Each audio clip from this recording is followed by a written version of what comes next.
a lot of things are changing and things are shifting, and they are really they're interested in it and they're in tune and they have their own, input and things like that.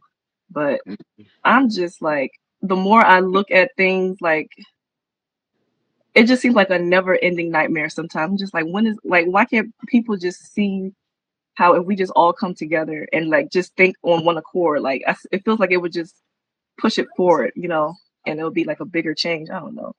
Because I'm literally just sitting here just So the last thing we looking to see is we looking for the people, IAT, to do a Sweetwater return ceremony. That means that they got the message, they understand the mission, and they take care of their part of the business. hmm So they got a core Army engineers on standby to go and help clean up in the city of Port-au-Prince, where they got trash damn near waist deep. They're gonna come mm, through with bulldozers and clean all that shit up. mm. But while they doing that, the people of the land, the natives, the organic people to the land, are going to be having festival gatherings and giving out care packages to everybody that come through there. Oh, okay. And So then the people that's the leadership is going to have to structure it where we can get supplies out into the thickets too, because you got people that live back in the sticks. They don't fuck with the regular people in the city. hmm hmm did you ever figure out if they were having a celebration in Brazil or what was going on there? I don't know. Okay, so that the way that the war conjure is working is looking like to me, everybody is flipping signs saying "Go Haiti, go Haiti," Mm. because all of these ceremonies and these like sports events with all this yellow, that's because they giving the Oshun not the okay. Oh, okay. So when Haiti get the message, they do their ceremony and they turn this shit into Mardi Gras everywhere. Oh, wow. Looking forward to that. Me too. It's gonna be everywhere. That's why they was talking about the wall. hmm Because when the kings don't hit the land, you're not gonna be able to stop them people from crossing the border. They coming. Right. Right. It's now in our history when we have this happen before. They always try to stop the people from coming from the north to the south and coming from the south to the north. They always try to stop that. That's part of the process when you closing out the age, Right. right? So you pushing against the forces of nature, and then forces of nature push back harder. That move the energy in the direction it's supposed to go. Right. Mm. Yeah, so we know what we're looking for. hmm We just gotta now do what we can to get the. I did a documentary to give a detailed description of what's going on energetically and what it has to do with Haiti around the world because the Haitians sent soldiers to fight in the Gullah Wars that was riding that revolutionary energy. Mm. So when they had to close it out in Florida first, and now Haiti has to call the ocean Sweetwaters back, which calls back the people who opened the conjure to begin with state recognition. We know who they are now. hmm So they can get their honors once they do their ceremony down there to call Oshun, which is also calling them back to get their honors. That's what changes all of the energy. Mm. Okay. So there's nothing in particular, like there's no like seconds, like there's no trick, nothing triggers it, or what? Or is the trigger with more people waking up to what's going on? It's going to be the catalyst to the global awakening. Okay. See, Haiti is the ground zero for the global awakening, Mm. right? So once they pop, it's like a nuclear explosion. Everybody gonna start waking up.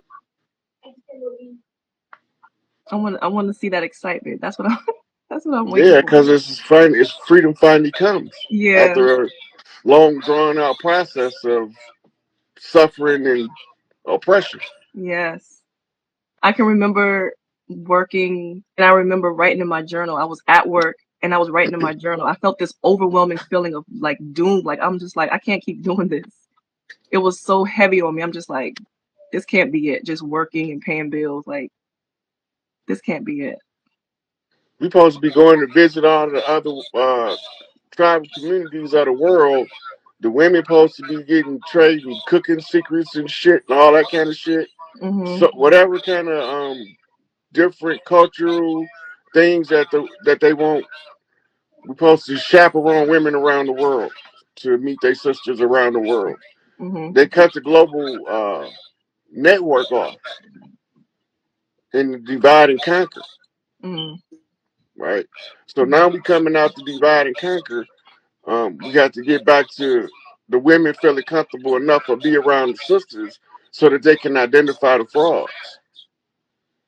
You see, they've been so traumatized by the frauds that some women can't tolerate other women. Right. That's part of the conjure, Right. right? So to get past that, they have to learn to trust other women again. And after what they probably went through in a prior life, it's difficult. Mhm. So that's why the doula center serves so many purposes for the community. I was surprised that that Earth allowed them to remove them and replace them with these hospitals. Because at the doula center, they help to do the women's group that use mitochondrial love energy to heal each other in a group. Mhm. Right? That's what the sister Hadia was doing with the goddess glow up. And that's why I always get that as a reference because she already doing it. And then you can go look at what she's doing and even see what it looked like. Right. And for the sisters really in tune, not only will they see it, they'll feel it. Mm. And they'll say, that's what I need to do for my healing. And then they'll, either organize their own or participate in her next session. Right. And that's what also helps with the healing or like trauma from past. Yeah. Yeah. When you turn the mitochondrial up, it's like just like turning the healing on. Mhm. The placebo effect then gets multiplied by thousands when enough women is congregated in that energy. Mhm. That's part of the Sybil effect. And it You know, only takes that one time, or is it something that happens over like in a as for process, or does it just take well, like? the women can turn it up in enough places on the planet where when you leave, the other women that's vibrating on that frequency help keep your energy up, Okay. right? And then the effect that it have on men, some of them women gonna love that shit. Right. They gonna love that shit. But when you don't know how to use your feminine energy to positively affect a man, then you don't know what you're missing in your Mhm. relationship. Mhm. Yeah. So I have one question. Well, another question. My aunt would always tell me that I look just like her mom, and as a child growing up, I never understood. I would always hear her say it, but I never understood it. And then once, as I was an adult, she sent me a picture, and I literally look just like her. And Was I she just gone before you was born? no, no. But we weren't close to her though. Like it seemed it's a lot of unsettled things going on Yeah, on my mom's side. So yeah. There's a lot of families like that. They gotta mhm, clean that shit up. okay. And I Everybody felt gonna have to. Yeah, they gonna have to face it sooner or later. yeah. I feel like we're so close. I feel like I get these uploads or whatever, and one time like my entire crown chakra was just lit up one night, and I was getting all these messages, and it was from my mom because she passed away too, and it was from my grandma, and clear as day, like she was literally telling me, giving me information to tell other people. And then I feel like now that my aunt where she wants to put together a family group, and it just seems very like small talk, And I want to be the one to just be like, okay, what needs to be, who needs to say something, get something off their chest. Cause I just feel like it's just like, good morning. Hey, how's it going? Just like small stuff. But I feel like there's like so much stuff that needs to just But be, instead of people trying to get it off their chest, they talk about what if we heal from this. mm, To put it in the quality or the probability of healing increases the possibility of the healing. So mm, instead of just dumping what's on your chest off your chest, say, let's see if we can heal from this. And this is the right. thing I want us to, this, you confront generational curses. Yeah, definitely. Personality quirks are natural, but to stay in the long term divisive family feud, that's not natural. Mm-hmm. It's natural that you the same age as your cousin, and every time y'all trying to outdo each other when you get to Big Mama house, and then y'all try to make teams. That's natural. Mm-hmm. But to get in y'all 30s and y'all still trying to keep the teams up instead of joining forces, that's not natural. Right. Because the natural progression of life is supposed to teach you the value of family and the value of family unity and the strengths that come with it. So then the petty beefs, all of those fall to the side. The most Mm-hmm. traumatic ones for us to going to be to heal from is that secret squirrel in the family sexual abuse. Yeah. That's going to be the hardest one to heal from. Because don't nobody want to admit their favorite uncle is a pedophile. Mm-hmm. Or their favorite auntie, for that matter. Mm-hmm. Some of them do it Wow. too. Okay. Okay. So it must be something because since you brought that up, that has happened on my in my dad's side, but not it happened on my dad's side. And I feel like the person that did it, they tried to see where my head was at. And I'm like, oh no, this shit ain't going down. And to me, it's not even the fact of like, oh, I knew that you did it to other people and now you did it to me. It's about like the fact that he still feels like he can do it. So I want to know, like, how I was trying to figure it out was like, okay, I've already told his wife Before about they it. destroyed the sisterhood, they used to have a gathering of mothers, Mhm. right? And to discuss how they would deal with it. And his age is always a key factor, Mhm. right? Because you expect a 12, 13, 14, 15-year old to do something, but you don't expect the same behavior out of a 30-year-old, Right. right? So the mothers would use that as a gauge, the tool, and then they go over his history and his family history to find out how best to help him, or if we just need to get rid of him. Mm. So But you're saying normally, that? normally Go ahead. by the time he got in his mid teens, the women be figured out what men to put him around to give him proper instructions about women and children. What if he's not a part of the blood family? He's an outsider who just married into the family. That Is it? it don't matter. Oh, It don't matter if he's still in the family. He around the same family kids. right, He still got to be dealt with. You right. can't keep that shit a secret, Mhm. right? This is why. Okay, so this is what's been going on in our community, and I've watched it in many different families while I was growing up, and I couldn't understand why they was doing it. Mhm. But the adults that abuse the child, right? They don't say nothing to them, and then they shame the child into silence and tell them they can't tell the good man that the bad man did something to him. Mhm.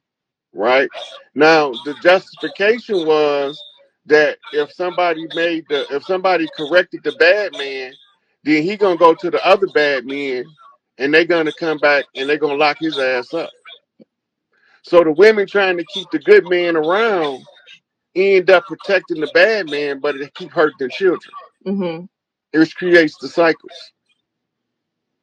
Instead of fixing him when he young, my father said you been a willow when it's little, because when that motherfucker grown, it don't bend much, Mhm. right? So you teach them the etiquette and the behavior of how to treat people and how to respect the youth because that's the future. And they Right. won't abuse the children when they become adults.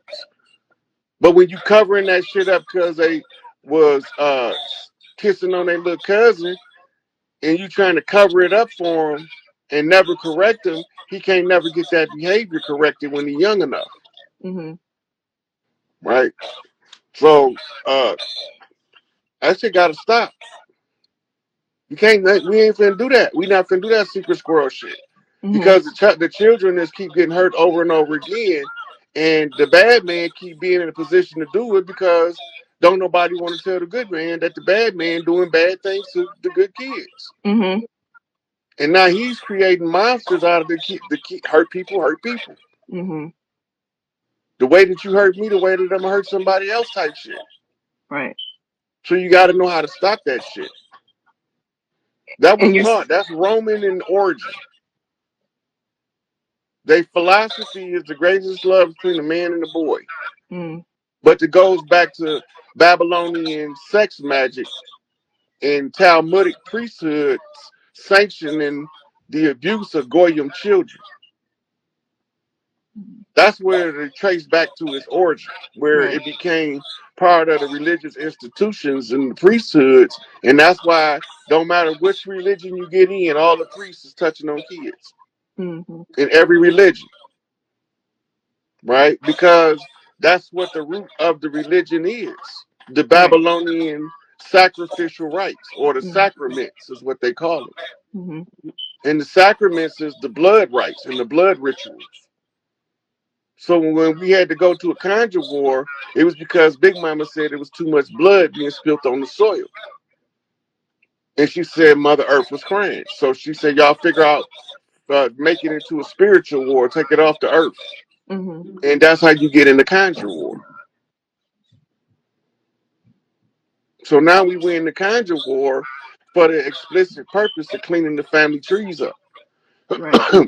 So we start doing um, training at the doula center. They the ones who teach you the family um, um, arbitration, right? Because the family member need to correct the family first before you throw them to the state. The state is for the ones that can't nobody fix, Right. right? So that's why you have different levels of jurisdiction over the youth. Conjure war mean that you use spiritual rituals and practices in order to fight a war that would otherwise be fought with blood and guts. Mhm. Mhm. I'm so glad I decided to get on. Oh my gosh, that really put a whole different perspective on this. Wow. You see I that appreciate kind I you. could.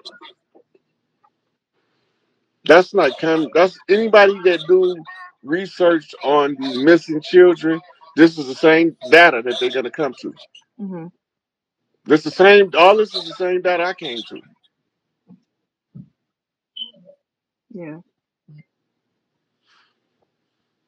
So just to be clear, for that particular subject, as far as the violation of in the family, you're saying that it should back in the day it was dealt with through the women, but now what about now? Is it still should it The still be dealt women with the would same pass way? the guy over to the men if they needed the man to correct them. Oh, okay. Normally, when the women's corrected them because it's a child. When it's an adult, they normally say, "Okay, um, pass this over to this elder because if they give it to her daddy, he gonna overreact. But if you give it to her uncle, he gonna react accordingly. Mhm. They know the nature of us and which one of us to assign to go correct that motherfucker. Right. Okay. Like they not gonna send me. I'm the last one they gonna send. When they send me, they already know what to expect, so they're not gonna send me. Mhm. But Mhm. they'll send one of my brothers because they're gonna get a different approach to the problem. Right. Okay. That makes sense. All right, sweetie, I'm gonna let you drop down and I'm gonna take another caller in, okay? All right. Good night. I'm not sure. Are you familiar with Mount Kenya? In Kenya? Yeah, the mountain they call Mount Zion. Yeah. Yeah, so I'm actually kind of affiliated with the ambassador of Mount Kenya. So I've been following him. Um, And it's funny because I got, I want to say put on, but I was on He was Facebook. he was the one who gave us the report when they said they was about to send some motherfucking wham wham over to them about Black Panther, right? He Yeah, was yeah, like on the front of the reporting on that. yeah, The guy you talking about? yeah, yeah, Okay, I know you're talking about. I always want to make sure I'm on the same page with yeah. So it's funny. So back in, I probably got put on to you back in, I want to say about 2020, and it's kind of crazy because my dad had died in August, and you kind of look like him a little bit. You got kind of that same I gotta put it like the speech, like y'all got that same type of voice, like it's like kind of low, but it's very impactful. Like when you talk, like it ain't no playtime type situation. So I kind of gravitated towards that, and then just the stuff you were speaking on, it was kind of related to the things I was going through, should I say? Um, so like my dad died probably a week before his birthday, because his birthday was August 18th, and my I actually father went. August 21st. Yours August 21st. My father. Your file, see. So